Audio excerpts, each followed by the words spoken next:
সন্দীপনের lunch বক্সে আজকে শশা খেজুর আপেলের সাথে লাল নোটে শাক ভাজা, ডিম আলুর পাতলা ঝোল।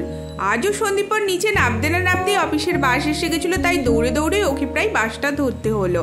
আগের দিন রাত থেকে কন্টিনিউ বৃষ্টি হয়ে চলেছে। মেঘের মুখ যেরকম কালো করে ভার হয়ে রয়েছে সেটা দেখে বুঝতেই পারছো। ওয়েস্ট বেঙ্গলে তো নিম্নচাপের কারণে বৃষ্টি হচ্ছে, তার ফলে সিকিমেও প্রভাব পড়েছে। তোমরা কে কোনখান থেকে ভিডিওটা দেখছো ঝটপট কমেন্ট করে জানিয়ে দাও। রান্নাঘরের অবস্থা একদম বেহাল ছিল। পেঁয়াজ খোসা, বাসন এদিক ওদিক ছড়ানো ছিটানো, সবটা ক্লিন করে জামা কাপড় কিছু ডুবিয়েছিলাম ধোয়ার জন্য। প্রায় 2 সপ্তাহর মতো কিন্তু কাচাই হচ্ছিল না বাড়ি থেকে আসার পর। আর জল অলরেডি এখানে ঠান্ডা হওয়া শুরু হয়ে গেছে। আর বৃষ্টির কারণে হালকা হালকা শীতও করছে। হালকা শীতের পোশাক সকালের দিকে কিন্তু গায়ে দিতে হচ্ছে। একটা পাতলা শল টাইপেরই গায়ে দিচ্ছি।